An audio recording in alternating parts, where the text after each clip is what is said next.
Like, I think most people just think you just come to the US, fill out an application, pay a fee, take that citizenship test, sing the song, and you become a citizen. And then you take people's jobs. And then they're like, oh, you're an immigrant, we love immigrants, here's your job.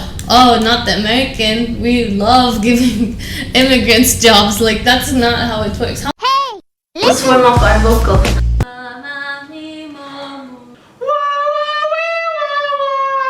When I used to sing, we used to be like You're weird. Hello everyone, welcome back to daring accent. Wow, you're pretty consistent with how you say that. Daring accents. No, it's accents, not accents. Accents. It's my accent. It Can't is your help it. accent. You're gonna force me to say it otherwise? How do you still have an accent? How long have you been in the US? I was 10, or 9 or 10, I think. You still have an accent? You've been here for 20 years. No, more. 30 minus 10 is 20. Why you gotta disclose my age like that? It's fucked up. He doesn't think he's 30. Anyway, I don't think so, because, things got lost in the process. We went to Cabo. This guy was like, how old are you? He's like, I'm 28. That might be it. See, a lot of people don't understand this. I have to kind of touch on this. People who come here as immigrants or as refugees, whatever you want to call them, right? Their age gets really distorted in the process. Just as their name gets really changed. Yeah. You have to simplify things because they have to be able to create a case for you, and in order to create a case, they have to simplify things. And they might want to add things. Just that, I don't think they really. The last thing on their agenda is to get your name right. They're just like, you're foreign, your name is difficult. That's exactly. I see them. I used to work with refugees, and I used to see a lot of girls' names be a male name, and I would get so confused. I would go pick someone up and it's a girl. I'm like, what's the guy's name? And she's just like, no, that was my last name and they messed it up, so now on documents my name is Mike. Yeah, that's what they do. Funny. They added shit to my name, Yeah. But I know people who have had their whole family had the same birthday. No, I'm not kidding. Their whole family. That would suck. That would suck. Because that's how they don't give a shit. They're just it's just a process. There's thousands of people in line. They want to make things easier. And also, sometimes even the immigrants themselves, they want to make their case easy to remember for interviewing processes. I mean, it's a known thing that if you do have a foreign name, you're less likely to get the same opportunities as everyone else, right. But one of the main topics we wanted to talk about today is immigration, and just how I remember one time one of my friends asked me, she was just like, wasn't it so hard for you to come here? Why do you want it to be so easy for other people? Or she would be like, why would you want people to come here illegally if you came here legally? Why wouldn't you want them to go through the same thing? And why do people think that immigration is so easy? It's not that any person that wants to come here in the US is just like, here you go, there's a paper for you. You came here as a refugee. Yeah, so it's sort of not fair to sort of see every immigrant as the same. Refugees and immigrants, they have two different definitions. It's different. Refugees, I think, they escape their country or the situation because their lives are on the line. They are at risk. And I think the sad part is people are more accepting almost of people who don't have to be here, over people who need to be here. So let's say you're a refugee, you really do need to be here. Right. Like in order to qualify as a refugee, you have to go through a lot of things. Right, but let me tell them the difference between immigrants and refugees. Yeah. Like immigrants, right? You were saying this. Immigrants, some of them come to better their lives. They want to move so they can improve their It's lifestyle. almost like, let's say you live in Ohio and you're like, I would really love to live in Florida because it seems nicer there. A lot of immigrants, that's really why they do it. They just want a place that maybe has nice weather, maybe has cooler things. I mean, the US is more advanced than other countries, obviously. It does have some more fun things to do, does have more job opportunities and job growth and just unlimited opportunities. So that's why a lot of people do want to immigrate here versus refugees, which are people who are fleeing war.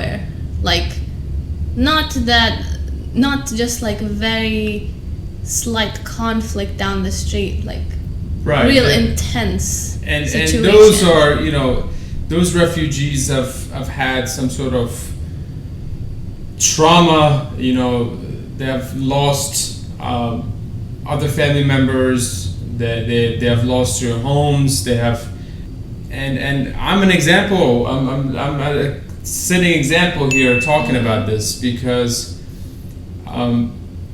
I came here as a refugee / immigrant, whatever you want to call it. Obviously, Refugee is we flee because our lives were at risk.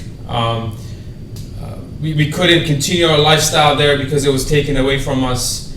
It was a war-torn country, and we were a type of family. We were opportunity seekers. We wanted to go to a place where we could grow, we could build a life again, and yeah, that took sacrifices. We had to literally go and build our life from the ground up again. Mm-hmm. And that's one thing people don't realize. It's like, yeah, I want to go back to that point you were making about what does it take to be a refugee. There is such a long process to do that, and it's just like you have to there is so many people out there who are in that situation, who would love a chance for a safer life. Unfortunately, each country, the most powerful countries in the world, the countries that are part of the United Nations, the countries that have the say to vote on things that are very important worldwide, a big reason that makes them be powerful and have that kind of power is also they have to fulfill like a certain quota. So they have to accept a certain number of refugees each year. Also, in a way, sometimes those countries are a reason to why that war even happened to begin with, So people don't understand, I think, that out of hundreds and thousands of people who do have people who died for them, you have to prove your case to the United Nations that your life is in danger right now. You could die. Someone in your family has died. Really traumatic things have happened. I've translated for people who their whole family got captured and tortured in prisons, or things that I just didn't think were, even though I lived in the Middle East, I didn't think it was that extreme in other places, Right now we're scared of the coronavirus. If there was a country that we knew that we all could fly to that was safe and they would be safe, we would all go there. That's not even a very extreme scenario. That's the lightest scenario. Right. The extreme scenario would be somebody who has lost, half of their family in their home country. They have had whoever, let's say Middle East, let's say somebody from Afghanistan who has had most of their possessions and anything they had built over the years taken away from them in a second. And what are you left with? Nothing. And then on top of that, you still don't have security and the freedom to do things and live. So what do? You seek to go elsewhere. You're literally left at a point where you have absolutely nothing. You have absolutely nothing to even lose. So you're Right. just like, I mean, it takes a lot of strength to leave everything you've ever known and go to a place where you don't have anything. Refugees come here with nothing. Literally. And there is this stigma that's put upon refugees or immigrants, like, you know, just as our former president was doing, and He's still the president. Not for maybe not like anymore. another week It's or pretty two. much over. Not according to him though. But yes, maybe 1 out of 1,000 immigrants turn out to be drug dealers or rapists, whatever he wants to call them, right? Mm-hmm. But I guarantee you, 99% of these people are good people who are here to better their lives, to better the lives of others, to work hard, to contribute to the economy, to contribute to their society, and be a good citizen. That's their goal. They just want to live better. They want to improve their life. They want to have the freedom and not be scared where they come from. Yeah, exactly. The bad part about some of the things that Trump says is he makes it seem like there's these dangerous people that, you know, somehow get like pretend to have all these issues and come. Like, you really do have to have so much extensive proof. Even people who have proof don't even get it. And when I used to work with refugees, I've seen some extreme stories where literally families didn't even know if their dad was even still alive or not. They came here, half of the children, they just have PTSD. They're too scared to even go to school. Besides the fact that you have to have a situation, or you're running away from a catastrophic event, or if you've had a catastrophic thing happen, they also want to see whether you are going to be qualified or you're going to do good once you do come here. They want to see if you have the potential to improve and contribute to the society. If they sense that you can't do that, that's another way for them to kind of filter you out. So it's not easy. It's not Nobody really talks about this. No, they really don't talk about the ins and outs. People just come out. I hear people say stuff like that all the time, where they get so much money. You don't get, trust me, you get so very little, and only if you have, like, I think the most I've ever seen a refugee get when I worked in the institute was $700 a month, and it was to this guy who all of his brother died because his brothers were translators for the US Army, so that they captured them and tortured them and all of this stuff. He could barely afford to buy like a jacket for the winter. Yeah. So people, like, they're not really taking away your money and giving it to them, you know? It's just they did do their part to actually contribute to your safety in the US too. And when you do come here, they're not going to place you in a presidential palace. They place you in the worst of the worst. They place you in cities that nobody really wants to live in. Yeah. They place, and not just nobody wants to live there. They place you in the worst areas of these cities, and then they're just like, all right, make it work. That's it. And I'm an example of that. Mm-hmm. They didn't put us in like California. They didn't put us in like, I don't know, Florida. They placed us in Delaware, in the bumfucks of Delaware, state of Delaware. People don't even know where Delaware is. So now they do with Biden. Now they do, but do you see what I'm saying? Mm-hmm. That's how it is. They put you in like the poorest areas, poorest communities, poor school systems, and they're like, you're in America, welcome. The system here is so built, like back home where I grew up, you can choose whichever school to go to because it's such a small country, you know. Right. Here it's so segregated to where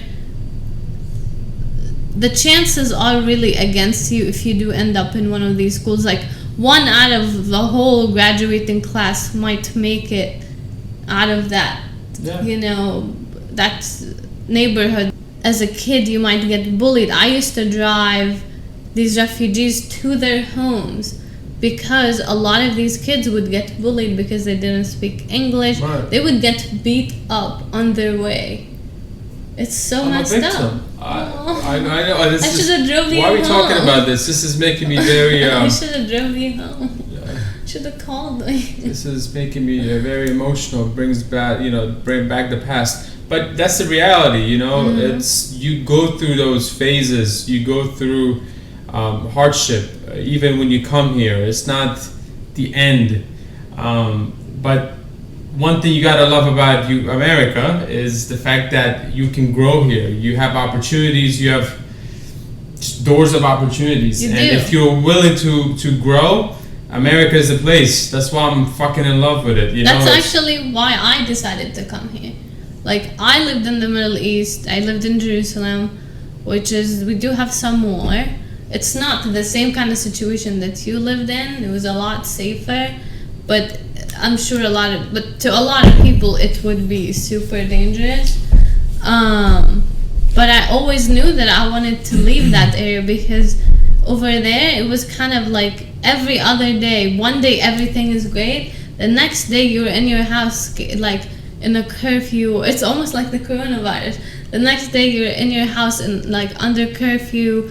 You hear like airstrikes like far away. I lived in Jerusalem, which was safer than any other place in the whole country, fortunately. But a lot of people didn't have that. A lot of people had like bullets and stuff going through their houses, you know, like like a missile going through your house while you're sleeping. I remember I used to be very scared of like the electricity going out because usually it meant that there was going to be like an airstrike. But a big reason why I decided to leave is because I knew that if I went to, let's say, a place like the US, that I don't have to, like, the biggest you can be over there is have a store or something, and then the next day it could all be wiped away because of the political situation. Yeah. In the US, I felt like the possibilities are endless, especially for women, you know?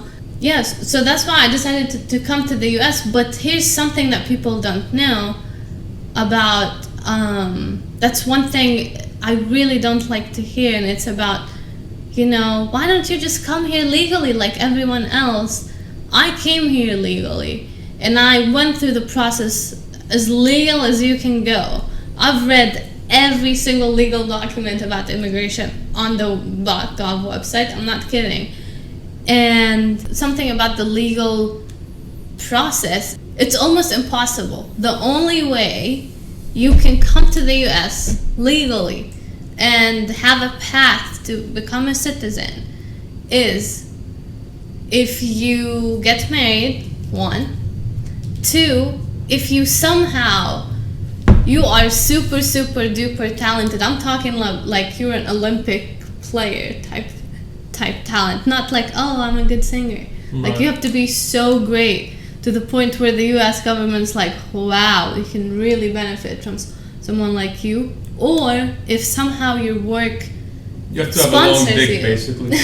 But even if your work sponsors you, they give you this visa, and there's only about, I don't know, like, there's a certain number every year that's allowed. And for you to be able to apply for such a visa, your company has to prove that they have not been able to find anyone else as good as you for that job, and that's why they're sponsoring you. So you can... In that country. No, here. Oh, here. So let's say I came here as So basically, I you were came against here- a lot of competition. Yeah, so like I came here as a student. A lot of companies, the first question they would ask me for work, they would be like, do you need sponsorship? I would say yes. They'll be like, all right, bye, we can't. They have to have been searching for 6 months they have to prove that they were posting jobs everywhere. Nobody was able to fill in that position but you. And they have to prove that you have certain skills that they haven't been able to find for you to even get a chance to be part of this big lottery. Wow. To get a work visa, not even a citizenship, like anything. So that's just like the tiniest part.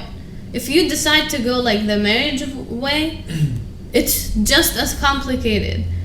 You can be married at like a young age and you have to prove crazy things. You have to have a will together.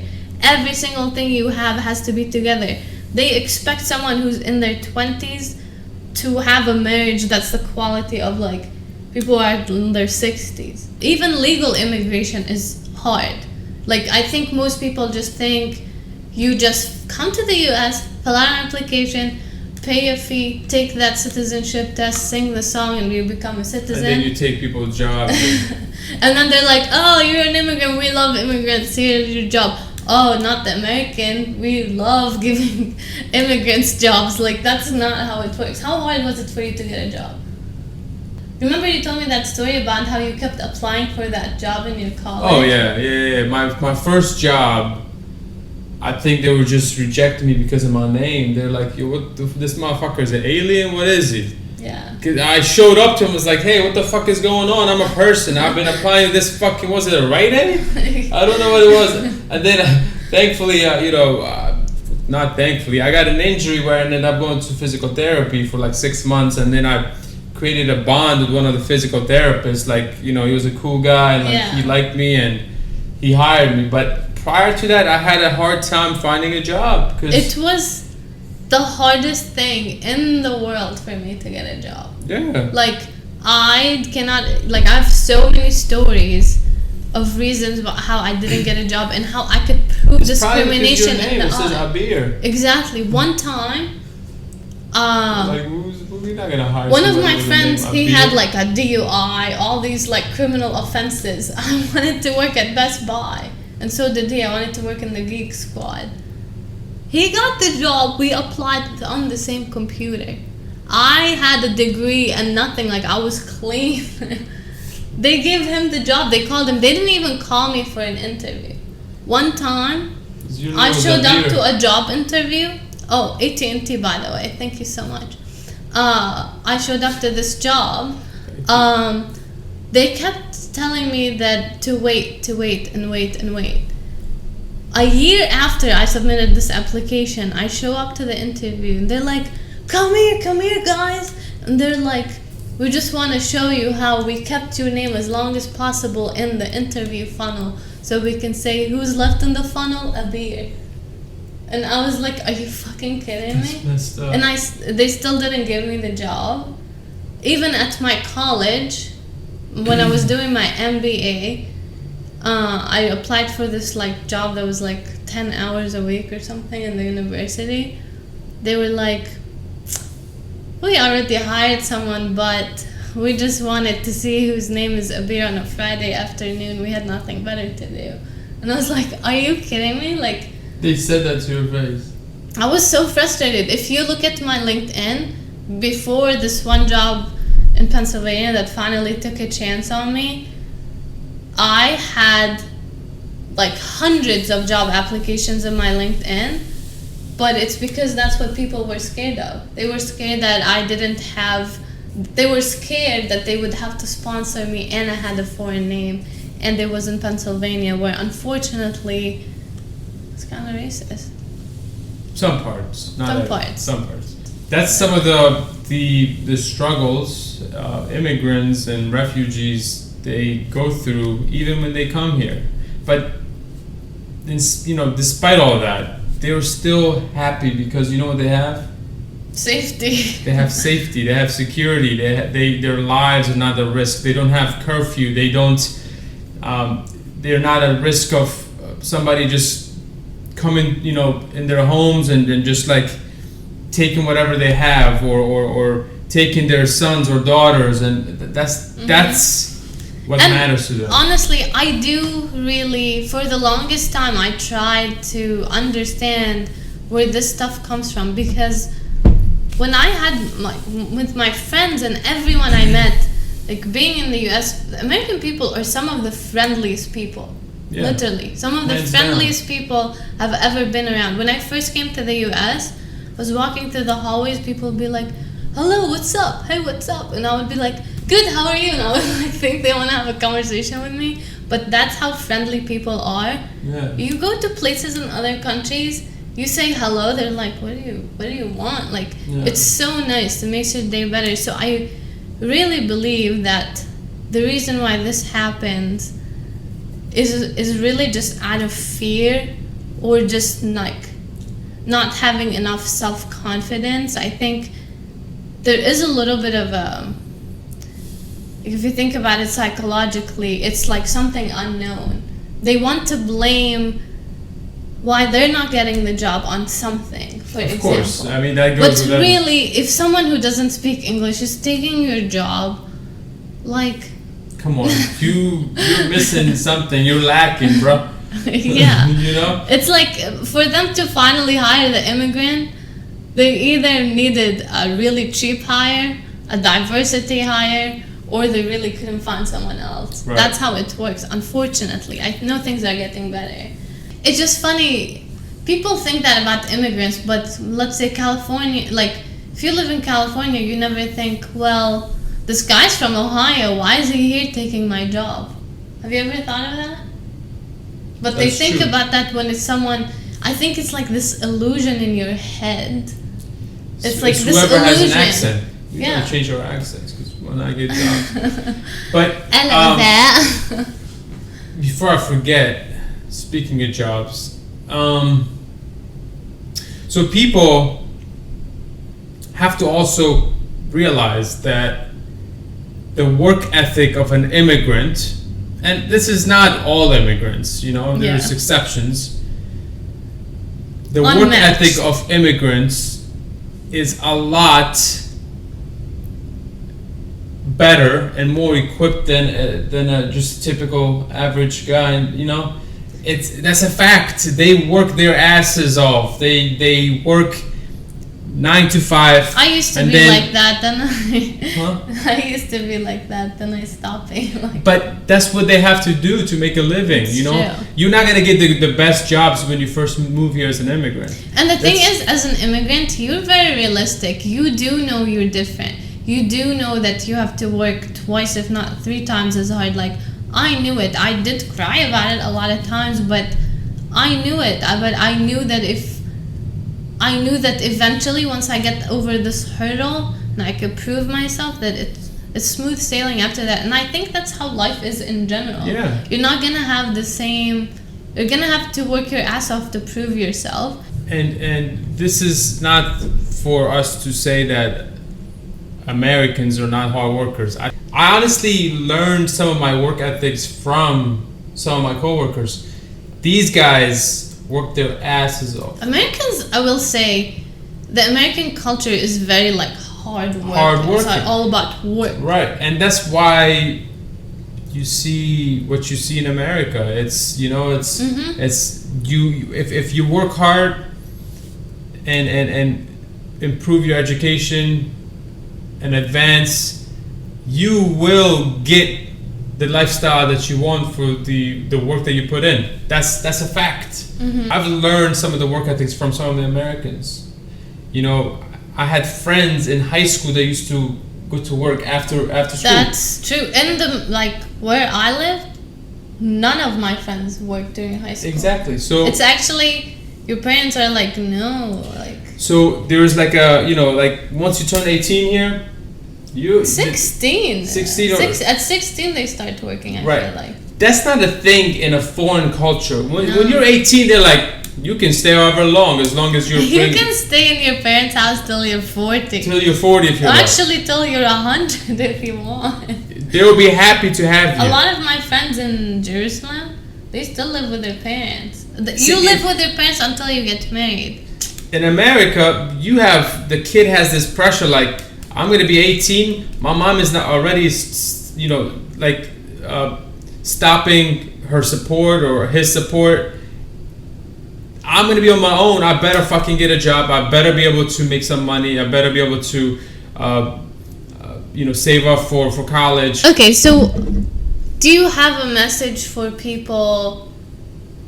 Let's have two messages. A message for immigrants, a message for Americans who are for immigrants, and a message for Americans who are against immigrants. I have to point fingers to people who are against immigrants in a sense that I don't think they fully understand the process or the credentials of an immigrant. They don't understand that immigrants are not just foreigners that are trying to come here and invade their jobs, invade their school systems, and just live a lifestyle that's intimidating to them. That's not it. Yeah, it's not like it's more of like the more different types of minds you have in your society, the more that society is going to grow and push itself to be better. And every study out there for companies that have a lot of diversity proves that. So that's same thing applies to societies. Like we were given the opportunity, I think, to go to Australia. Mm-hmm. But once we got approved to come to US, hell fucking yes, we go to America, So people break their arms, People die. You could have had an Australian accent. I could have played with kangaroos, but I turned it down. I could have literally boxed a kangaroo. I love boxing kangaroos. I just would love to see you speak English with your accent mixed with the Australian accent. Hello. Today we're gonna catch a crocodile. Alright, please. Okay, I have a message. Okay. I have a message. What's your message? Okay, so I think this message is for my lovely American friends who do support immigration. And that is, to be honest... And that's a large population. Yes. To be honest, immigrants have a lot of fear in them. Like, they do. Like, even we, before this podcast, we were like, should we talk about this? What if we get kicked out? Like, we have this fear that we, don't belong. We're scared to say our opinion sometimes because we're scared that people will think we hate them. We don't. Like, if we hated this place, we wouldn't be here. We wouldn't leave our own family, our own culture to live with people we don't like. You know what I'm saying? So what we really need is, what really empowers this movement is really Americans. So, I get so happy when I see my friends who are Americans really so passionate about the rights of people like us, and I just think it's so nice to see people thinking about other people. It really is. So I just encourage those people to keep doing what they're doing and be open-minded. Yeah, and to really keep fighting for our rights, honestly, because fight for her, please. She still has a long way to go. Really nice. It's so nice. She has to get a citizenship. Yeah, I have to study. We're gonna fight together. But no, as you in a way you have to thank. It's like you have to be grateful of Americans. It's like they're so welcoming. Mm-hmm. They're welcoming. They accept you for who you are. Again, there are exceptions. To think about it, the fact that there is ESL programs in schools, to me was mind-blowing. Because, I'll tell you, my family, we moved as kids from Bulgaria to Jerusalem. My older sister spoke zero Arabic. There's no ESL classes in those countries. No. They don't give a They just shoved her in school, and they were like, what are you? Yeah. Why are you sitting here? They were just like, we've never seen anything like Yeah, let me tell you my story of how we went to Pakistan because we had to go there to come to America. Yeah. I think I was 8. They placed me because there was no ESL classes, so they placed me in a 4th grade class. I was 8 years old. No, or a 2nd grade class. Okay. So these are like these babies, like babies with the fucking pacifiers, basically, and I'm sitting like a big ass kid in these low ass chairs eating my sandwich. That was the reality. I swear to God, like I think about that, like it cracks me up thinking about it. These are like little babies. I'm like a monster. That's why you don't think you're 30 years old. Wow. It all makes a lot of sense now. Do you have anything else to talk about? No, that's it. That's why I said we need to go to our ESL class. We need to work on these accents. Well, that was another quick episode. I don't know if it was quick, but thanks for tuning in. Until next time, we're going to find a topic so we can discuss. If you have any questions, throw it at us. We like throw it. it. And remember, we're doing this. We just do this for fun, out of boredom, and also just to kind of be a educational. Out of boredom, wow. Yeah, it is out of boredom. It is. We're quarantined. What else are we gonna do? And plus, this is our opportunity to kind of dress up because I've been literally like. That's. I was just thinking You know what that I'm saying? today. I was like, wow, like I've been wanting to wear this shirt for so long. Now And this part is of it. me was like, I don't want to wear all my clothes now because I won't want the quarantine. And he takes me on a nice date, so I was like, wow, and with my outfits. Then I was like, I don't know if this is gonna ever end, so I might as well. So yeah, this is a good way for us to like say, hey, this is like us going to the club. You know, we're gonna dress up, dance a little bit, talk a little bit, Stop drink some talking to tea. that girl. Wow. I saw you look. She was grinding on me. Wow. She said, you have an accent. And I said, hey. You're so cool, baby.